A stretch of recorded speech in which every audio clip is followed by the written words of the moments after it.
الحمد لله رب العالمين والصلاة والسلام على سيد الأنبياء والمرسلين وعلى آله وأصحابه أجمعين أما بعد فأعوذ بالله من الشيطان الرجيم بسم الله الرحمن الرحيم أولئك كتب في قلوبهم الإيمان وأيدهم بروح منه صدق الله العلي العظيم وصدق رسوله النبي الأمين المختار الكريم الرؤوف الرحيم۔ انتہائی احترام و عقیدت کے ساتھ حضور سید المرسلین خاتم الانبیاء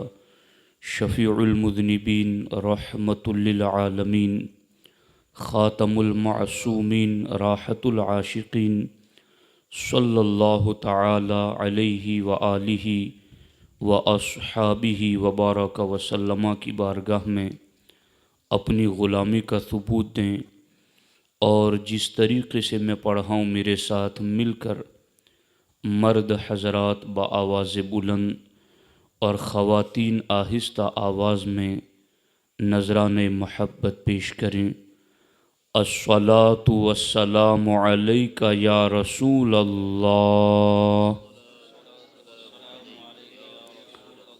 الصلاۃ والسلام علیک یا حبیب اللہ، الصلاۃ والسلام علیک یا نبی اللہ، وعلی آلک واصحابک یا نور اللہ، صلی اللہ تعالی علیہ وسلم۔ علم اسلام کا اونچا کیا احمد رضا خان نے، علم اسلام کا اونچا کیا احمد رضا خان نے، متاع دین پر پہرا دیا احمد رضا خان نے۔ دوستان محترم، میرے اور آپ کے لیے خوش نصیبی کی بات ہے کہ رب ذوالجلال نے ہمیں آیۃ من آیات اللہ، معجزۃ من معجزات سید المرسلین، کنز الکرامات، جبل الاستقامت، سیدی امام اہل سنت کے عرس سراپا قدس کے حوالے سے منسوب اس محفل میں شرکت کی سعادت بخشی۔ رب ذوالجلال ہم سب کو ان کے فیوز و برکات سے مالا مال فرمائیں۔ دوستان محترم، چند ضروری ہدایات قرآن و سنت اسلاف کی تعلیمات کی روشنی میں حالات، وقت اور تقاضے کے مطابق آپ کے سامنے رکھنا چاہتا ہوں۔ دوستان محترم، امام اہل سنت امام احمد رضا خان محدث بریلوی علیہ الرحمہ، آپ کی شخصیت ایک ہمہ جہت شخصیت ہیں۔ آپ کی ذات پر تقریباً 1000 کے قریب کتابیں لکھی گئی ہیں۔ آپ کی تحقیقات پر PhD کے مقالات لکھے گئے۔ عالمی یونیورسٹیز میں آپ پر تحقیق کرنے کے بعد دانشوروں نے ڈاکٹریت کی ڈگری حاصل کی۔ امام اہل سنت کی ذات کوئی ایسی ذات نہیں ہے کہ کوئی عالم دین محض تعریف کریں اور لوگ مان لیں۔ امام احمد رضا کو ماننے کے لیے ان کی 1000 سے زائد کتابیں آج بھی ہماری نگاہوں کے سامنے موجود ہیں۔ امام احمد رضا علم و عرفان کا ایک جہان ہیں۔ امام احمد رضا علم و حکمت کا ایک ناپیدا کنار سمندر ہیں۔ امام احمد رضا علم کا وہ آفتاب ہیں جس نے دنیائے سنیت کے ہر گوشے کو منور کر دیا۔ امام احمد رضا اللہ کے رسول علیہ الصلاۃ والسلام کے در فیض سے مستنیر و مستفیض وہ ابر کرم ہیں جس ابر کرم کے چھینٹوں نے پوری دنیائے اہل سنت کی کھیتیوں کو شاداب اور آباد رکھا ہے۔ دوستان محترم، امام اہل سنت کی شخصیت کو جاننے کے لیے میں چند باتیں آپ کے سامنے ایسی عرض کروں گا جسے سن کر کے آج آپ کو میں احساس دلا سکوں کہ امام احمد رضا کو خود ان کے دور میں بڑے بڑے ولیوں نے کیسے مانا، بڑے بڑے اکابر صوفیاء صالحین نے امام احمد رضا کی کیسے تائید کی اور ان کی تحسین کی۔ دوستان محترم، اس سلسلے میں سب سے پہلے میں علامہ فضل الرحمن گنج مراد آبادی علیہ الرحمہ ان کی ایک بات ہے جو عرض کرنا چاہتا ہوں۔ یاد رکھیں اس چیز کو، علامہ فضل الرحمن گنج مراد آبادی علیہ الرحمہ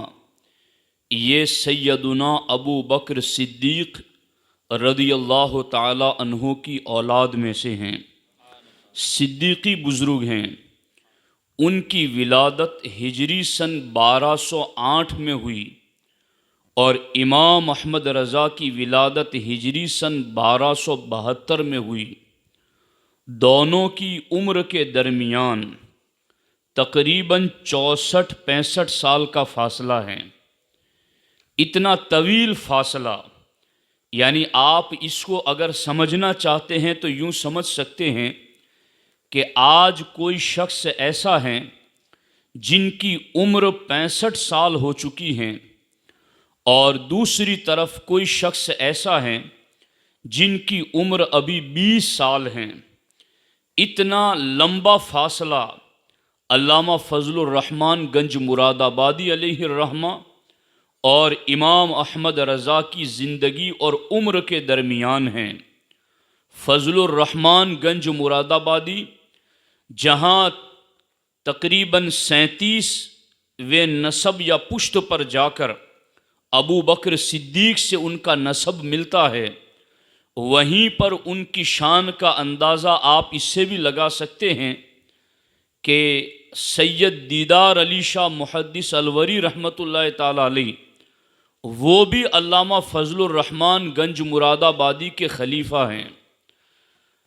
پوری بخاری شریف کے حافظ علامہ وسیع احمد محدث سورتی یہ بھی فضل الرحمن گنج مراد آبادی کے خلیفہ ہیں۔ اتنی عظیم شخصیت ہیں امام اہل سنت۔ ہجری سن 1292 میں جب امام احمد رضا کی عمر ابھی 20 سال تھی، 27 رمضان المبارک کو امام احمد رضا علامہ وسیع احمد محدث سورتی کے ساتھ مراد آباد کی سرزمین پر علامہ فضل الرحمن گنج مراد آبادی علیہ الرحمہ سے ملاقات کے لیے نکلتے ہیں۔ اس وقت جب کہ امام احمد رضا کی عمر 20 سال تھی، اس وقت علامہ فضل الرحمن گنج مراد آبادی علیہ الرحمہ کی عمر تقریباً 84 سال تھی۔ 84 سال کا بزرگ شخص، یعنی ایک تو ہے کہ کوئی نوجوان ہو اور اپنی ناتجربہ کاری میں کسی کی تعریف میں کچھ بول جائیں، ایک تو ہے کہ کوئی ابھی علم میں حکمت میں کچا ہے اور اس نے بس حسن ظن کی بنیاد پر، اچھے گمان کی بنیاد پر کسی کو کچھ لقب دے دیا یا کچھ کہہ دیا۔ لیکن یہ 84 سال کی عمر کے شیخ، بزرگ، ولی صفت، محدث اور فقیہ ہیں۔ امام احمد رضا کی ابھی 20 سال کی عمر ہے، لیکن جب پتہ چلا کہ احمد رضا ملاقات کے لیے تشریف لا رہے ہیں تو علامہ فضل الرحمن گنج مراد آبادی علیہ الرحمہ نے اپنے مریدوں کی انجمن میں ارشاد فرمایا کہ آج ایک شیر حق تشریف لا رہا ہے۔ امام احمد رضا کے بارے میں فرمایا کہ آج ایک شیر حق تشریف لا رہا ہے، اور 84 سال کے بزرگ اپنی بستی سے باہر نکل کر 20 سال کے احمد رضا کا استقبال کرتے ہیں۔ یہ ہے امام احمد رضا۔ صرف ہم جو ان کی کتابیں پڑھتے ہیں یا کسی طریقے سے ہمارا علم کا اور روحانیت کا سلسلہ ان سے جڑتا ہے تو صرف ہم ہی ان کے مداح خواہ نہیں ہیں، صرف ہم ہی ان کی منقبت خوانی نہیں کرتے، صرف ہم ہی ان کے گن نہیں گاتے۔ 84 سال کے بزرگ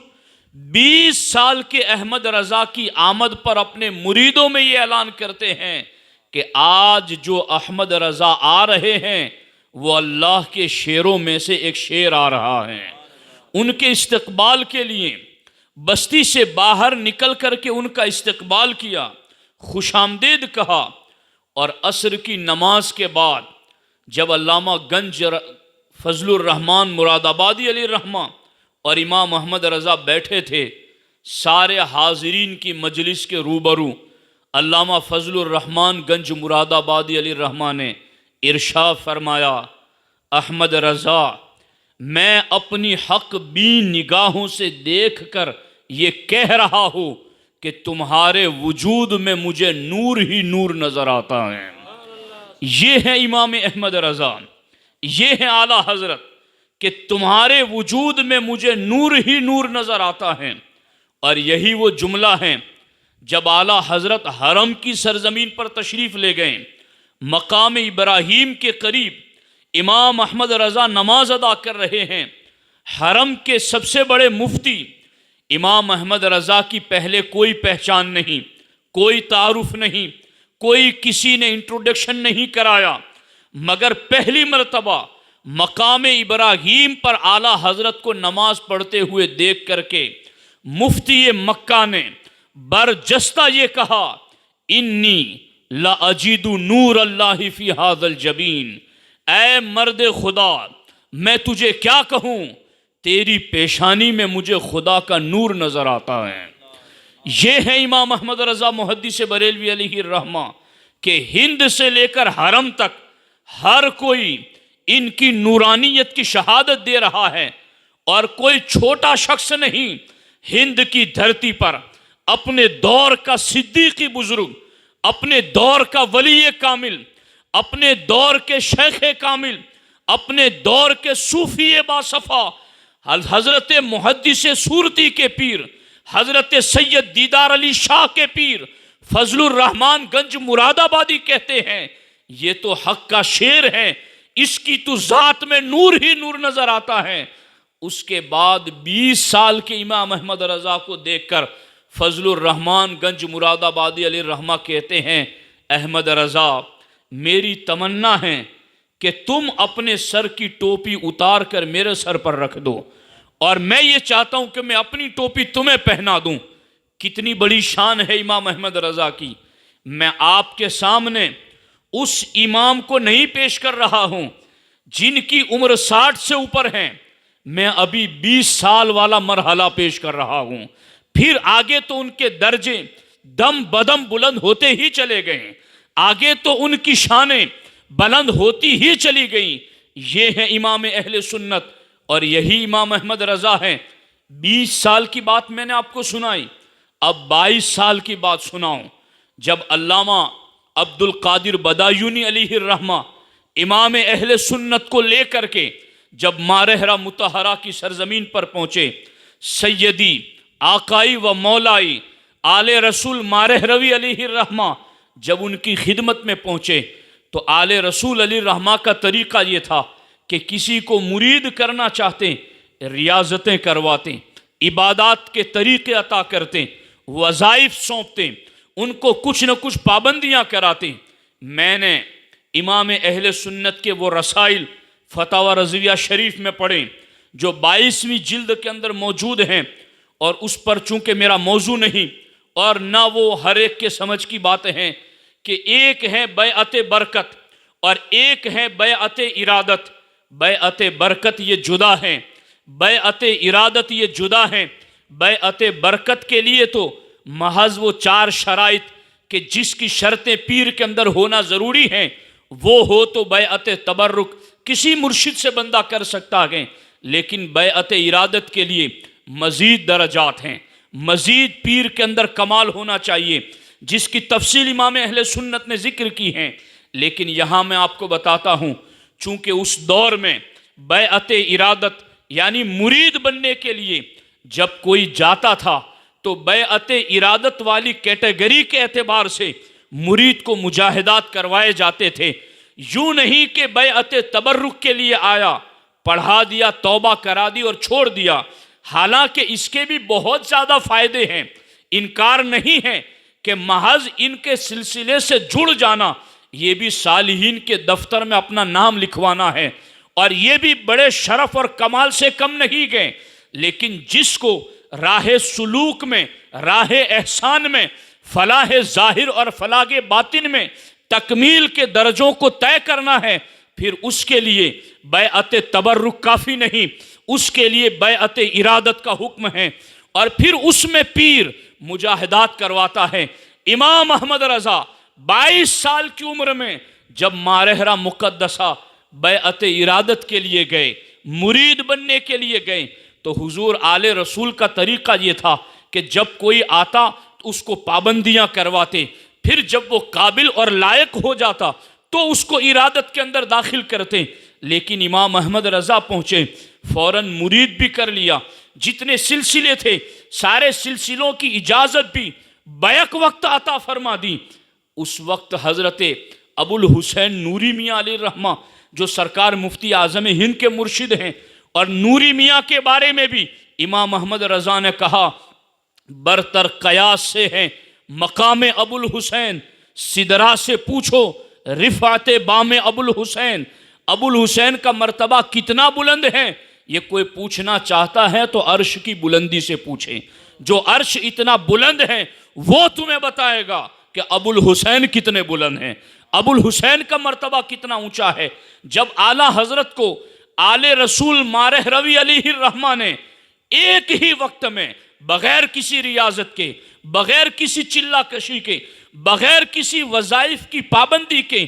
بیک وقت مرید بھی کیا، اجازتیں بھی دی، سارے سلاسل طریقت کی خلافتیں بھی دیں، تو اس وقت آل رسول علیہ الرحمہ کے سامنے سیدنا ابو الحسین نوری میاں نے کہا حضور آپ کے یہاں تو جب کوئی آتا ہے تو آپ مجاہدات کرواتے ہیں پھر مرید کرتے ہیں، یہاں تو آپ نے بغیر کسی مجاہدے کے مرید بھی کر لیا اور سلاسل کی اجازت بھی دے دی، ایسا کیوں کیا آپ نے؟ تو غور کرنا 22 سال کے احمد رضا کی شان کیا ہے۔ اس وقت آل رسول علیہ الرحمہ نے کہا اور لوگ آتے ہیں گندا دل لے کر کے آتے ہیں، ان کی صفائی کے لیے، تزکیہ اور تصفیہ کے لیے میں مجاہدات کرواتا ہوں، مگر احمد رضا آیا ہے تو صاف دل لے کر کے آیا ہے، پاک اور اجلا باطن لے کر کے آیا ہے، صاف ستھری روح اور روحانیت کو لے کر آیا ہے، انہیں صرف نسبت کی ضرورت تھی سو وہ نسبت میں نے عطا کر دی ہے۔ یہ آپ دیکھیں امام احمد رضا کی شان 22 سال کی عمر میں، بلکہ آل رسول مارح روی علیہ الرحمہ کہتے ہیں کہ اے ابو الحسین میں تمہیں کیا بتاؤں، آج تک مجھے یہ فکر لگی ہوئی تھی کہ رب قیامت کے دن پوچھے گا آل رسول کیا لے کر کے آیا ہیں، تو مجھے فکر تھی کہ رب کی بارگاہ میں کیا پیش کروں گا۔ آج احمد رضا میرا مرید بن گیا، مجھے یہ فکر دور ہو گئی، قیامت کے دن رب پوچھے گا کیا لایا ہے تو میں احمد رضا کو پیش کر دوں گا۔ آپ غور فرمائیں، یہ باتیں بلا وجہ میں نہیں کر رہا ہوں، ایک مقصد کے تحت جہاں امام احمد رضا کے یہ سارے فضل و کمال ہیں۔ آج کئی لوگ آپ کو ایسے نظر آئیں گے کہ جو یہ کہہ رہے ہیں کہ کون ہے احمد رضا، ہم کیوں مانیں ان کی بات کو، اور کیا ان کی بات ماننا ضروری ہے، کیا ان کی تعلیمات پر عمل کرنا ضروری ہے؟ میں یہ کہتا ہوں اس لیے احمد رضا کو ماننا ضروری ہے کہ انہیں آل رسول نے منوایا ہے، احمد رضا کو ماننا اس لیے بھی ضروری ہے کہ انہیں ابو الحسین نوری نے منوایا ہے۔ احمد رضا کو ماننا اس لیے بھی ضروری ہے کہ انہیں اپنے دور کے معمر صدیقی فضل الرحمن گنج مراد آبادی نے منوایا ہے۔ یہ ہے امام احمد رضا کہ جب 25 سال کی عمر میں دیوا شریف سیدنا وارث پاک رحمت اللہ تعالی علیہ چونکہ اعلیٰ حضرت کے ہم زمانہ ہیں، اعلیٰ حضرت ان کی ملاقات کے لیے گئے۔ وارث پاک رحمت اللہ تعالی علیہ اپنے مریدین کے درمیان تشریف فرما ہیں۔ جب امام احمد رضا پہنچتے ہیں، آپ کو دیکھ کر کے فوراً آپ سنبھل کر بیٹھ جاتے ہیں اور مریدین کو کہتے ہیں کہ یہ جو آ رہے ہیں یہ اعلیٰ حضرت مولانا احمد رضا آ رہے ہیں۔ حالانکہ آپ کی تاریخ میں سیرت میں یہ پڑھا گیا ہے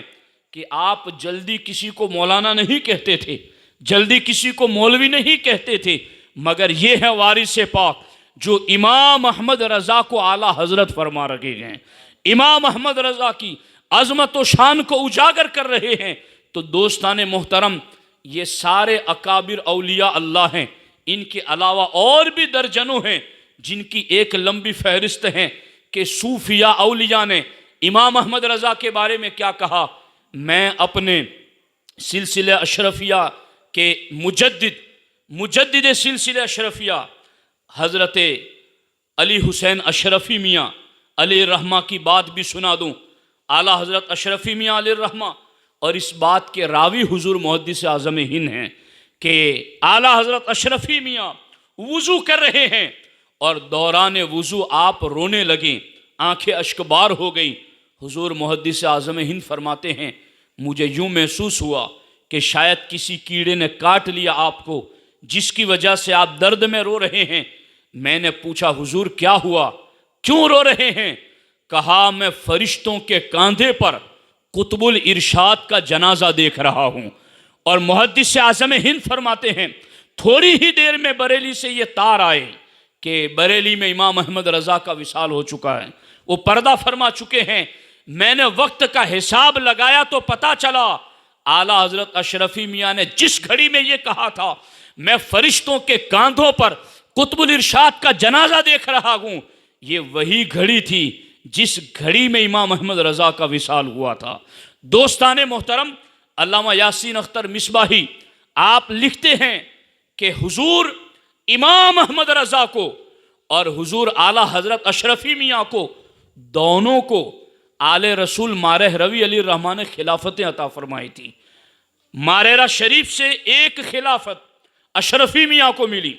اور دوسری ایک خلافت امام احمد رضا کو ملی۔ اس بات کو اپنے دھیان میں رکھ کر کے اب اگلی بات کو سنو۔ اعلیٰ حضرت اشرفی میاں فرماتے ہیں کہ مجھے بھی مارہ مطہرہ سے خلافت سے نوازا گیا اور بریلی کے امام احمد رضا کو بھی اسی بارگاہ سے خلافت سے نوازا گیا۔ اعلیٰ حضرت اشرفی میاں فرماتے ہیں اس نسبت سے میں اشرفی اور احمد رضا دونوں پیر بھائی ہوئے، اور فرماتے ہیں جو میرا مرید ہے وہ امام احمد رضا کا مرید ہے، اور جو ان کا مرید ہے وہ میرا مرید ہے، اور جو اس طریقے سے راضی نہیں اس سے میرا کوئی تعلق نہیں۔ یہ ہے امام احمد رضا۔ اس لیے میں یہ بات برجستہ برملا کہہ رہا ہوں، چونکہ میں دیکھ رہا ہوں حالات کیسے بدل رہے ہیں اور باتیں کیسی کیسی بدلی جا رہی ہیں۔ ایسے وقت میں اگر آج کوئی شخص بگڑ کر کے غلط بات کر رہا ہے تو یہ سارے اکابر اولیاء اللہ صوفیاء اپنی تعلیمات کے ذریعہ، اپنی تائیدات کے ذریعہ، اپنے فرامین کے ذریعہ، اپنے ارشادات کے ذریعہ یہ بتا کر کے گئے ہیں۔ اعلیٰ حضرت اشرفی میاں نے تو یہاں تک فرمایا کہ جو میرا مسلک جاننا چاہیں کہ علی حسین اشرفی کا مسلک کیا ہے وہ بریلی کے امام احمد رضا کی کتابوں میں دیکھیں۔ میرا مسلک ان کی کتابوں میں لکھا ہوا ہے، ان کی کتابیں پڑھو، ان کے ارشادات پر عمل کرو، وہی مجھ علی حسین اشرفی میاں کا مسلک ہے۔ دوستان محترم، ایک طویل داستان ہے، بس اس پر آپ اتنی بات یاد رکھنا، جب اتنے اکابر اولیاء اللہ نے امام احمد رضا کی تائید کی ہے، آج اگر کوئی ضروریات دین کا مسئلہ ہو، کوئی ضروریات اہل سنت کا مسئلہ ہو، معمولات اہل سنت کا مسئلہ ہو، یا کسی بھی قسم کا مسئلہ ہو، کوئی پیر آپ کے پاس آئے، کوئی عالم آپ کے پاس آئے، کوئی مبلغ آپ کے پاس آئے، کوئی بھی کسی بھی قسم کا بندہ آپ کے پاس آ کر کوئی تعلیم دینا چاہیں، آپ ان سے یہ پوچھئے کہ یہ جو بتا رہے ہیں آپ، اس بارے میں ہمیں یہ بتائیے کہ امام احمد رضا نے کیا لکھا ہے، اس بارے میں ہمیں وہ تعلیم دیجئے کہ امام احمد رضا نے کیا کہا ہے۔ میں یہ سمجھتا ہوں اگر میری پوری گفتگو کو سن کر کے آپ اگر اتنی بات سمجھ گئے کہ اتنے بڑے بڑے ولیوں کے جس کی پشت پر ہاتھ ہیں، جس کی پشت پر سید وارث علی کا ہاتھ ہو، جس کی پشت پر سید آل رسول کا ہاتھ ہو، جس کی پشت پر ابو الحسین نوری علی رحمہ کا ہاتھ ہو، جن کی پشت پر معمر صدیقی بزرگ فضل الرحمن گنج مراد آبادی کا ہاتھ ہو، جن کی پشت پر اتنے بڑے بڑے اکابرین کے ہاتھ ہو، پھر ہمیں بلا جھجک یہ بات کہنے میں کوئی حرج نہیں ہونا چاہیے کہ جب بھی کوئی مسئلہ پوچھو، کوئی عقیدہ پوچھو، جس سے بھی پوچھو، جو اپنے آپ کو سنی کہتا ہوا آئے، بس اس سے یہی کہو کہ یہ جو مسئلہ آپ بتا رہے ہیں کوئی بات نہیں، ہمیں اس بارے میں امام احمد رضا کی بات بتا دیجیے، اس بارے میں اعلیٰ حضرت کا فرمان سنا دیجیے، تو بس یہی بات ایک ایسی بات ہوگی جس کے ذریعہ ہم یہ کہہ سکیں گے سیدھی سڑک یہ شہر شفاعت نگر کی ہے۔ اس لیے یہ میری گفتگو کا پہلا جز ہے جس پر گرہ باندھ لو، مضبوطی سے قائم رہو۔ اب میں آپ کو امام احمد رضا کی زندگی سے ان باتوں کی بھی سیر کراؤں جو ہماری اصلاح کے حوالے سے، ہمارے اعمال کے حوالے سے اصلاح طلب گوشے ہیں۔ دوستان محترم، اس چیز کو یاد رکھنا، کتب فقہ کے اندر جتنی بھی فقہ کی کتابیں ہیں، ساری کتابوں میں یہ مسئلہ لکھا ہوا ہے، اگر کوئی ایسا مفتی، کوئی ایسا فقیہ ہے جس کے پاس اتنے زیادہ فتوے آتے ہیں کہ ان کے جواب دینے ہی میں اس کا سارا وقت صرف ہو جاتا ہے، سارا وقت جواب دینے ہی میں نکل جاتا ہے، تو کتب فقہ میں یہ مسئلہ لکھا ہوا ہے، ایسے مفتی کے لیے جماعت کے ساتھ نماز پڑھنا معاف ہے، ایسے مفتی کے لیے سنت مؤکدہ کی ادائیگی معاف ہے، چونکہ وہ اپنا پورا وقت دین کی ہدایت میں لگاتا ہے، ارشاد میں لگاتا ہے، فتاوی لکھتا ہے، استفتاء کے جوابات لکھتا ہے، لوگ پوچھتے ہیں تو ان کی ہدایت کرتا ہے، اس کے پاس اتنا وقت بچتا ہی نہیں ہے، جواب دیتے دیتے ہی اس مفتی اور فقیہ کا سارا وقت نکل جاتا ہے، تو پھر ایسے مفتی کے لیے اجازت ہے کہ جماعت کے ساتھ جو نماز پڑھنا واجب ہے وہ اکیلا پڑھ لیں، اکیلا تو پڑھنا ضروری ہے مگر جماعت کی ادائیگی اس کے لیے معاف ہے، سنت مؤکدہ جو واجب کے قریب ہیں اس کی ادائیگی بھی اس پر معاف ہے۔ اتنا زیادہ اگر اس کا کام دین کے حوالے سے ہے تو شریعت اتنی گنجائش دیتی ہے، لیکن امام احمد رضا ان کی شان کیا ہے، اللہ اکبر۔ آپ ارشاد فرماتے ہیں ہمارے یہاں پورے ہند سے استفتاء آتے ہیں، بلکہ افریقہ سے آتے ہیں، چین سے استفتاء آتے ہیں، امریکہ سے آتے ہیں، عرب شریف اور عراق شریف سے استفتاء اور سوالات آتے ہیں۔ اعلیٰ حضرت لکھتے ہیں ایک ایک وقت میں 400 اور 500 استفتاء آتے ہیں جن کے جوابات دینے ہیں۔ اتنے زیادہ استفتاء، اتنے زیادہ سوالات، اتنے زیادہ جوابات دینے ہیں، اس عالم میں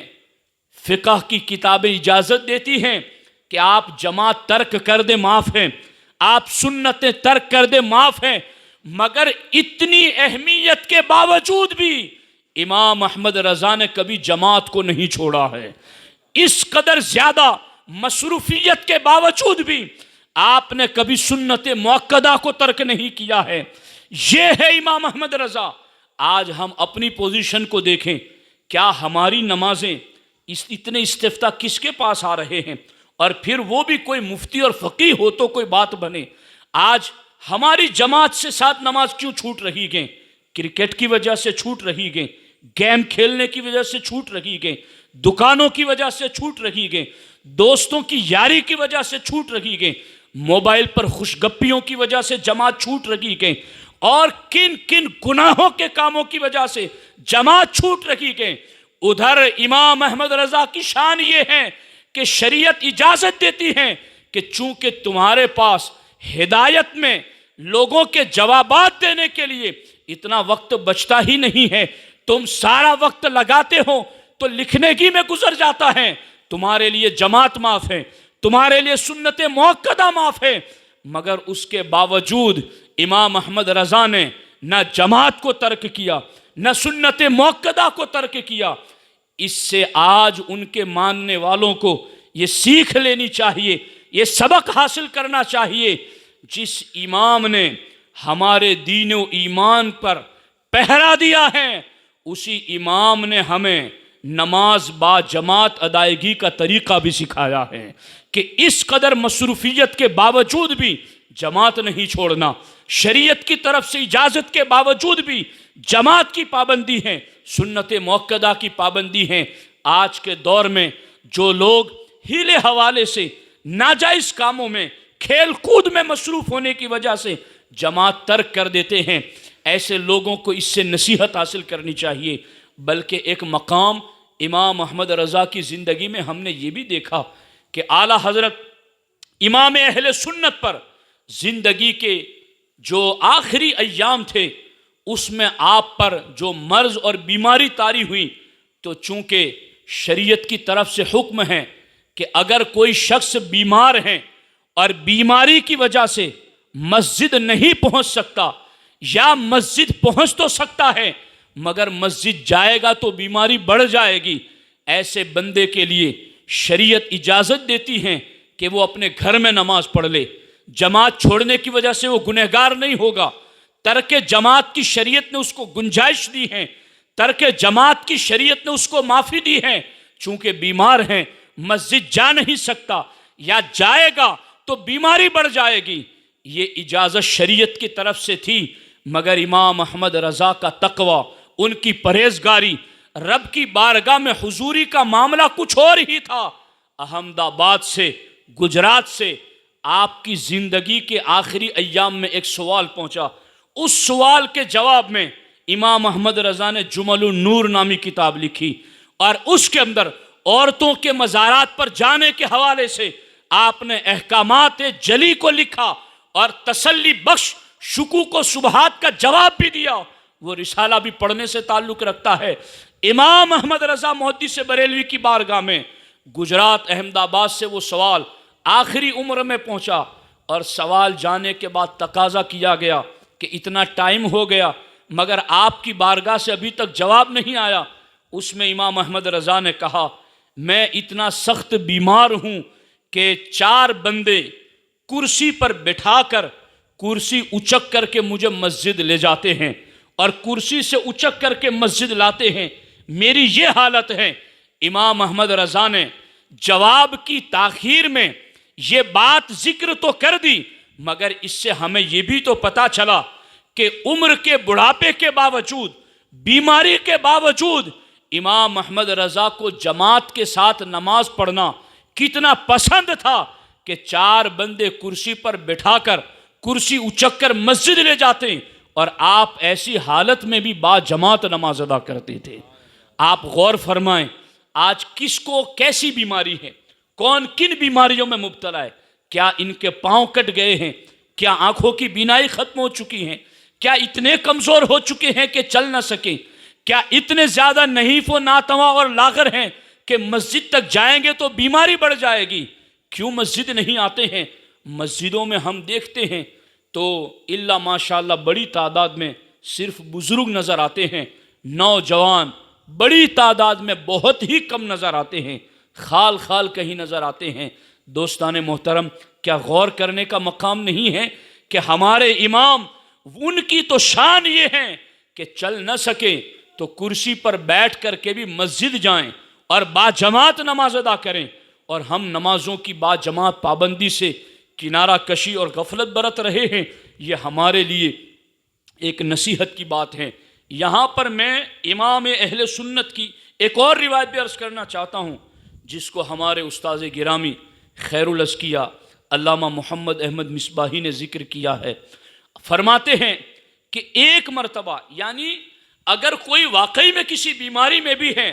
تو نماز کی حضوری بیماری کو کیسے دور کر دیتی ہیں، نماز قائم کرنا یہ غموں کو، بوجھ کو کیسے ہٹا دیتا ہے، وہ بھی امام احمد رضا کی زندگی میں دیکھ سکتے ہیں آپ۔ فرماتے ہیں ایک مرتبہ امام احمد رضا اپنے علاقہ زمینداری میں تشریف لے گئے تھے، جہاں آپ کی کچھ جائیداد تھی، اس جگہ آپ تشریف لے گئے تھے اور وہاں آپ پلنگ کے اوپر آرام کر رہے تھے۔ کولنج کا درد شروع ہوا۔ کولنج کا درد، پسلیوں کے نیچے جو درد ہوتا ہے اس کو کولنج کا درد کہتے ہیں۔ اعلیٰ حضرت فرماتے ہیں سخت کولنج کا درد، پسلیوں کے نیچے درد شروع ہوا، ایسا کہ پلنگ پر کسی بھی کروٹ پر آرام نہیں ہے۔ اعلیٰ حضرت فرماتے ہیں مگر ظہر کی نماز کا وقت ہوا، میں نے اس درد کے باوجود فوراً وضو کیا،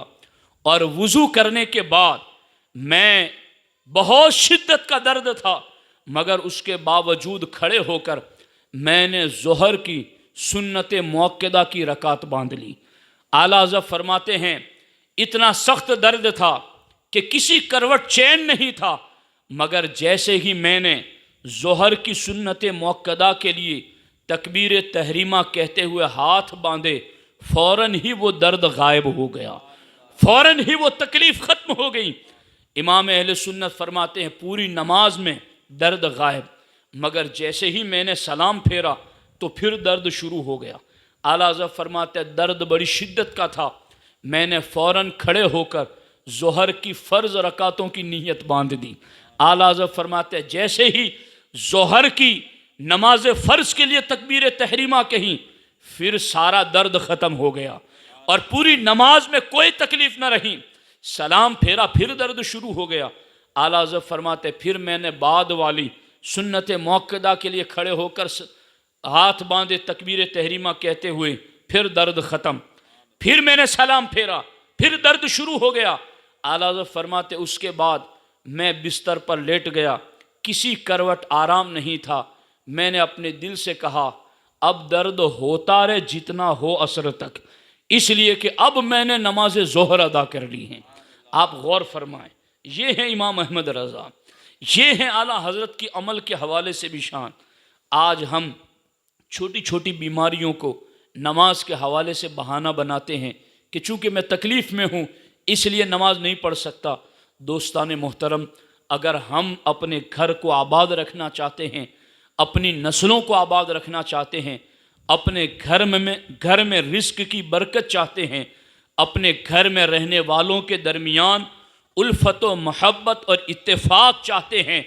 اپنے اور اپنے پڑوسیوں پر رحم و کرم کی بارش چاہتے ہیں، تو یہ ساری چیزیں رب نے 5 وقت کی نماز میں رکھی ہیں۔ اگر مومن نماز ادا کرتا ہے تو یہ ساری برکتیں اللہ تبارک و تعالی اسے عطا فرماتا ہے۔ ان تینوں امام احمد رضا کی سیرت کے واقعات سے ہمیں اس بات کا پتہ چلتا ہے کہ مفتی کو اس حیثیت سے کہ اتنے سوالات آتے ہوں کہ جواب دینے میں ہی سارا وقت نکل جائے، تو جماعت بھی معاف ہیں، سنت موقدہ بھی معاف ہیں، مگر امام احمد رضا نے پھر بھی ادا فرمائی۔ اگر کوئی اتنا بیمار ہو کہ مسجد جا نہ سکیں یا جائے تو بیماری بڑھ جائے گی، اس کو جماعت چھوڑنے کی اجازت ہے، مگر امام احمد رضا نے ایسے وقت بھی بعد جماعت نماز ادا کی ہیں۔ آپ کو کولنج کا درد ہے مگر اس کے باوجود بھی آپ نے نماز ادا کی ہے۔ بلکہ استاذ العلماء جلالت العلم حضور حافظ ملت علیہ الرحمہ فرماتے ہیں کہ ایک مرتبہ جماعت کا وقت قریب ہو گیا اور اعلیٰ حضرت کو کوئی مسجد لے جانے والا نہیں تھا۔ زمانے نے دیکھا وقت کا مجدد کوئی لے جانے والا نہیں تھا تو اپنے آپ زمین پر گھسٹتے ہوئے مسجد پہنچ گئے اور با جماعت نماز ادا کی ہیں۔ ان باتوں کو سننے کے بعد کوئی بھی امام احمد رضا سے محبت کرنے والا ان باتوں پر عمل کیے بغیر نہیں رہ سکتا کہ ہمارے امام کی پاکیزہ سیرت ہمیں نماز کی دعوت دے رہی ہیں کہ یوں ہمیں نماز کی ادائیگی کرنی ہے۔ اور یاد رکھنا اس سلسلے میں کہ جماعت کو بندہ بلا عذر ترک کر دیتا ہے، کوئی عذر نہیں ہے اس کے پاس، اور وہ جماعت کو ترک کر دیتا ہے،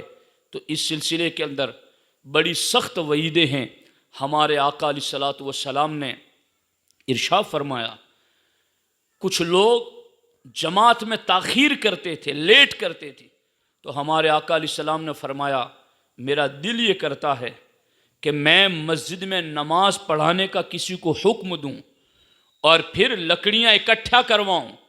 اور ان لوگوں کے گھروں کی طرف جاؤں جو نماز پڑھنے جماعت کے ساتھ نہیں آتے، لیٹ کرتے ہیں، ان کے گھروں میں آگ لگا دوں۔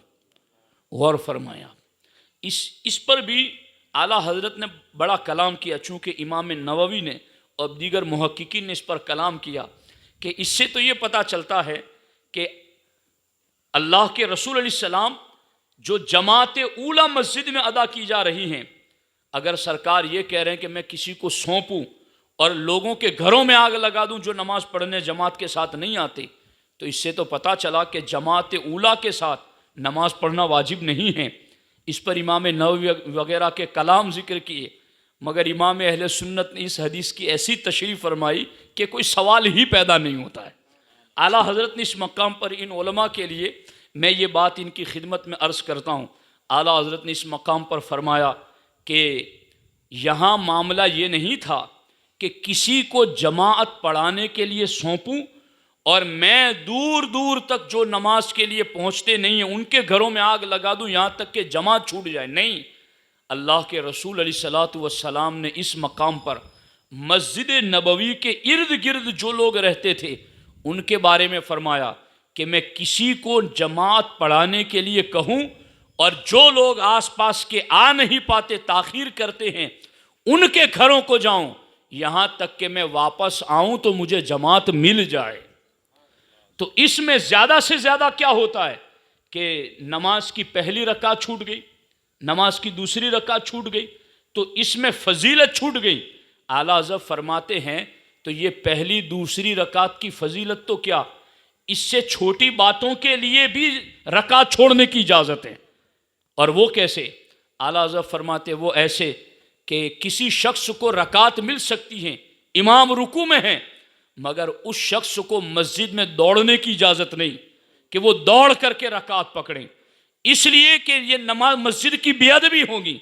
تو جب اس کے مقابلے میں بھی اس کی اجازت ہے تو پھر باضابطہ فرض کے لیے بلانا اس کی اجازت کیوں نہیں ہے؟ تو یہ ایک بحث ہے جو درسگاہ سے تعلق رکھتی ہیں، لیکن میں نے اس کو عرض کر دیا یہاں تک کہ باضابطہ جماعت کے بارے میں حکم ہے۔ اللہ کے رسول علیہ الصلوۃ والسلام نے فرمایا کہ جو جماعت چھوڑنے کا عادی بن جاتا ہے ایسے شخص کے لیے قرآن میں، تورات میں، زبور میں، انجیل میں لعنت آئی ہے۔ اور اللہ کے رسول علیہ السلام فرماتے ہیں ایسا بندہ جب زمین پر چلتا ہے تو زمین اس پر لعنت بیچتی ہیں، اور اللہ تبارک و تعالی، اللہ کے فرشتے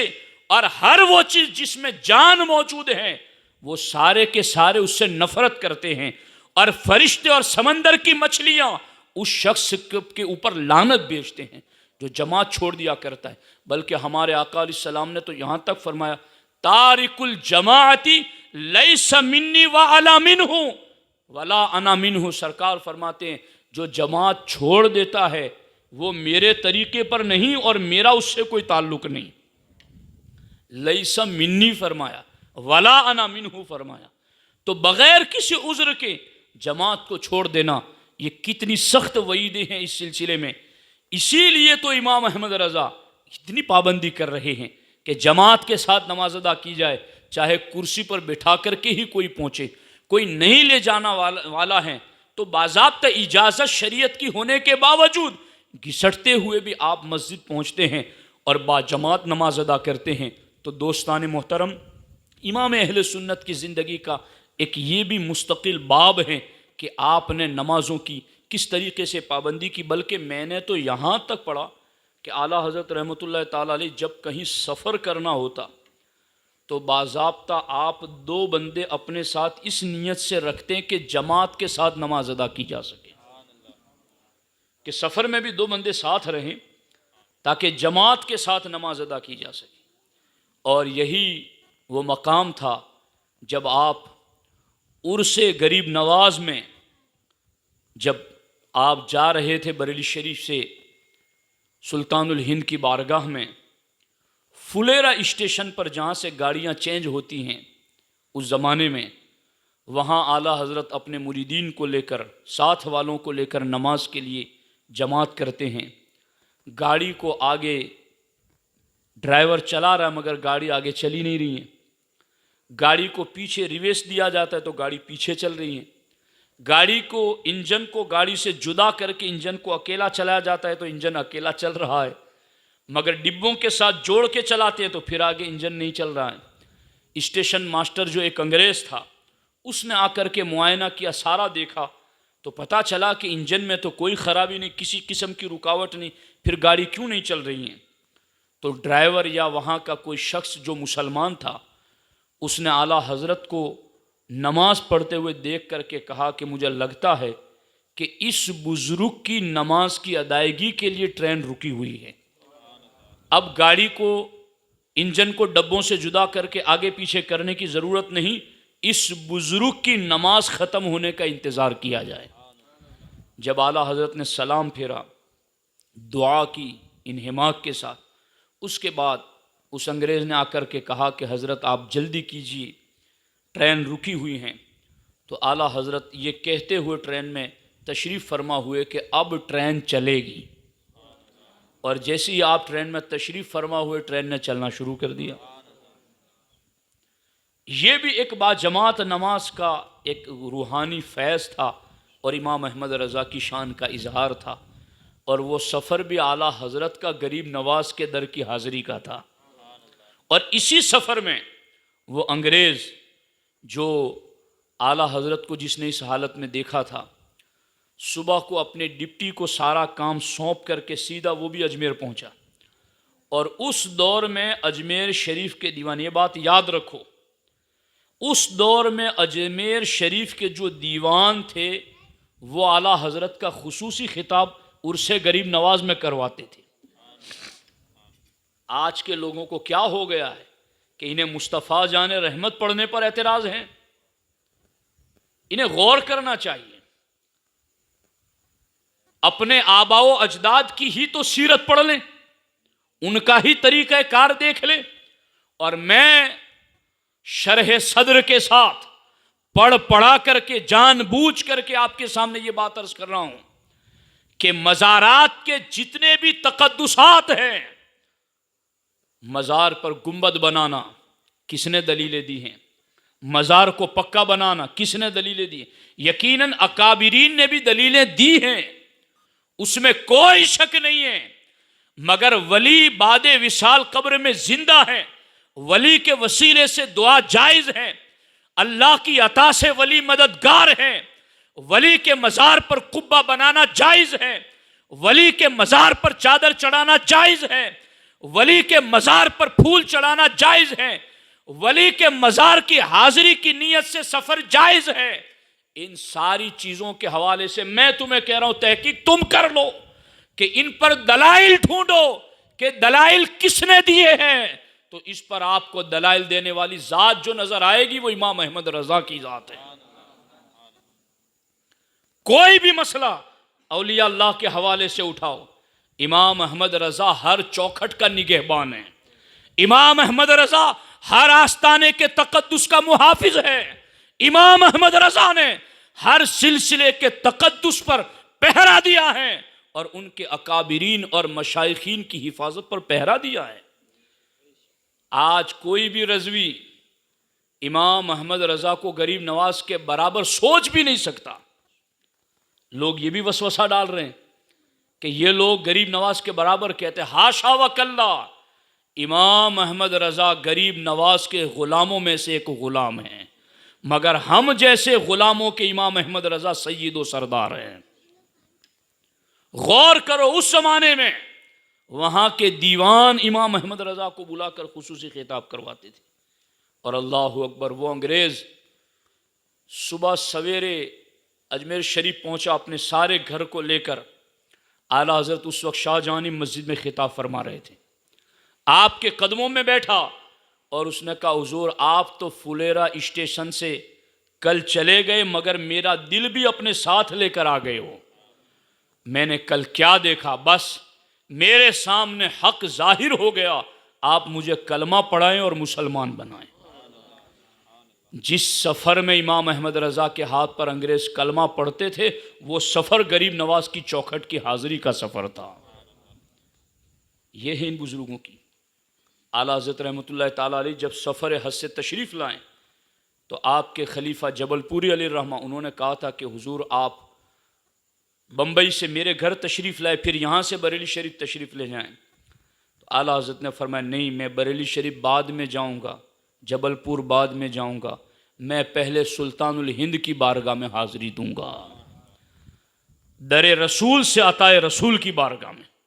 یہ ہے امام احمد رضا کا تعلق۔ اعلیٰ حضرت سے کسی نے پوچھا کہ اجمیر کو اگر کوئی صرف اجمیر کہتا شریف نہیں لکھتا ہے، اعلیٰ حضرت نے اس پہ فتویٰ دیا ہے، تفصیل سے کلام کیا ہے اور کہا اگر اس کو ضرور شریف لکھنا چاہیے اور اگر کسی بد نیتی کی وجہ سے شریف نہیں لکھتا تو ایسا شخص ولیوں کا دشمن ہے۔ یہ ہے امام احمد رضا۔ پوچھا گیا آپ سے کہ دعائیں کہاں کہاں قبول ہوتی ہیں؟ آپ نے کہا یہاں قبول ہوتی ہے، یہاں قبول ہوتی ہے، یہاں قبول ہوتی ہے۔ ہند میں ایک سلطان الہند کی چوکھٹ ہے جہاں رب دعاؤں کو قبول فرماتا ہے۔ مزرع چشت و بخارا و عراق و اجمیر، کون سی کشت پہ برسا نہیں جھالا تیرا۔ دوستان محترم،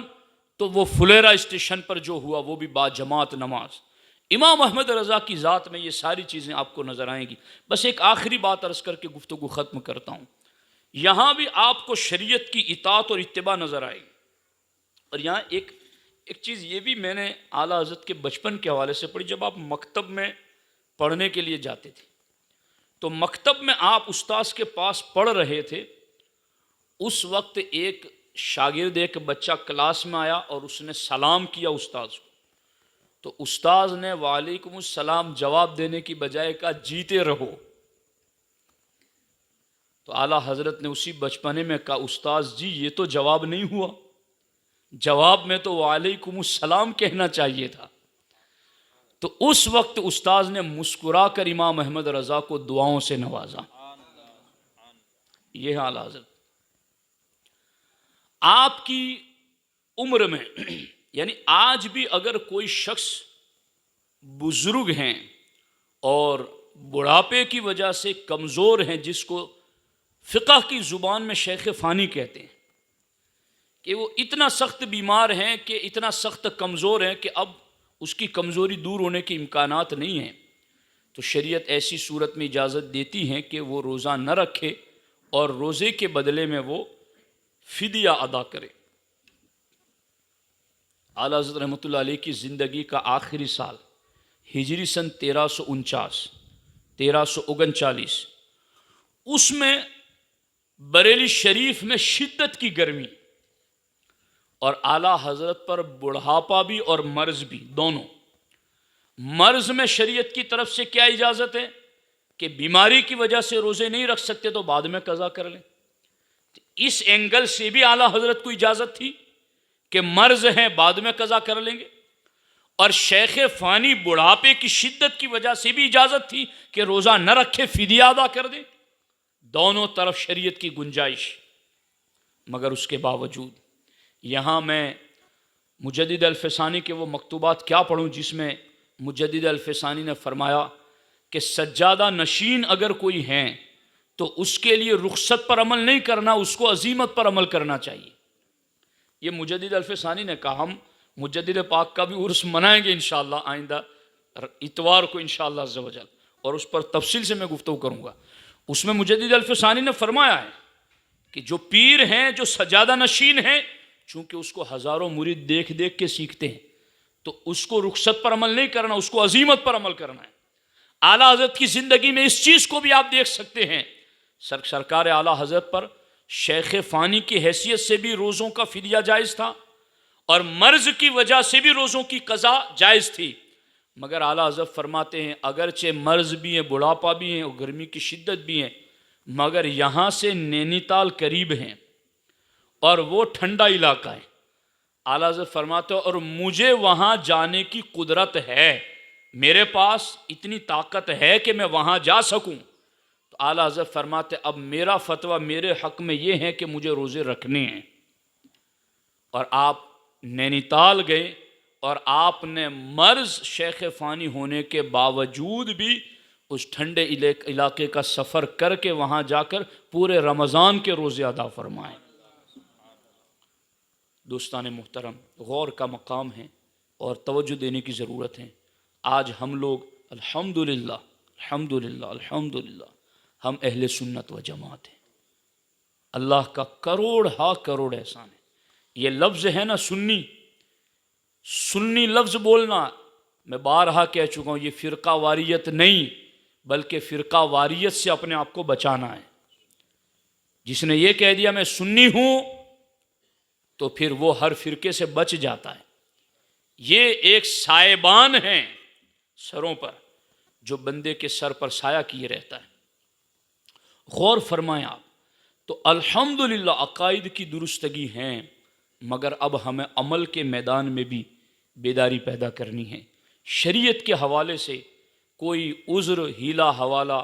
بلا عذر بغیر کسی شریعت کی اجازت کے نہیں کرنا ہے، بلکہ نمازوں کی ادائیگی ہو، روزوں کا مسئلہ ہو یا شریعت کے کسی بھی حکم پر عمل کرنے کا مسئلہ ہو، ہمیں بس آنکھیں بند کر کے اللہ رسول کے فیصلے پر عمل کرنا ہے۔ اخیر میں اعلیٰ حضرت کا ایک فرمان ذکر کرتا ہوں۔ اعلیٰ حضرت فرماتے ہیں کہ اے مسلمان، جان اور دل سے جان، اللہ اکبر، کہ تیرے لیے اللہ و رسول سے بہتر تیرا بھلا چاہنے والا کوئی نہیں۔ اب ہم کیا سوچتے ہیں کہ دکان میں اب عصر کے وقت مسجد چلے جائیں گے تو یہ بینیفٹ جو مل رہا ہے وہ نہیں ملے گا، مسجد جاؤں گا تو اتنا نقصان ہو جائے گا۔ اب یہ سوچو کہ اللہ رسول کا حکم کیا ہے۔ اگر وہاں آپ نے یہ سوچ لیا کہ مجھے اللہ رسول کا حکم ہے کہ مجھے نماز پڑھنے کے لیے جانا ہے، اعلیٰ حضرت فرماتے ان سے بڑا تیرا بھلا چاہنے والا کوئی ہے ہی نہیں، اب اس کو بند کر مسجد کی طرف آ جا۔ اگر ایسے لاکھوں کما لیے اور فرائض کو چھوڑتا رہا، واجبات کو چھوڑتا رہا اور اللہ نے کوئی مہلک بیماری ڈال دی، سارا کمایا ہوا بھی چلا گیا، تکلیفیں بھی اٹھائی، اور جو گناہ سر پر تھے وہ اسی جگہ رہ گئے۔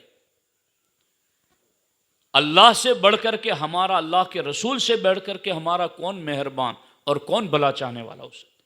اس لیے اللہ و رسول کے احکامات اور فرامین کے سامنے کوئی ہیلا حوالہ اور بیجا عذر نہیں کرنا ہے۔ جہاں شریعت کا حکم آیا عقل قرباں کن بپیش مصطفیٰ، اللہ رسول کا حکم آیا فوراً وہاں پر ہمیں گردن جھکا دینا ہے، فوراً شریعت کے حکم پر عمل کرنا ہے۔ امام اہل سنت نے پوری زندگی میں یہی پیغام سنایا اور عمل کر کے بھی دکھایا۔ اللہ کریم کی بارگاہ میں دعا ہے، اللہ جل مجدہ الکریم ہم سب کو امام اہل سنت کے فیضان سے مالا مال فرمائے، اور رب ذوالجلال ان کی تعلیمات پر ہم سبوں کو عمل کی توفیق عطا فرمائے۔ السلام علیکم ورحمۃ اللہ وبرکاتہ۔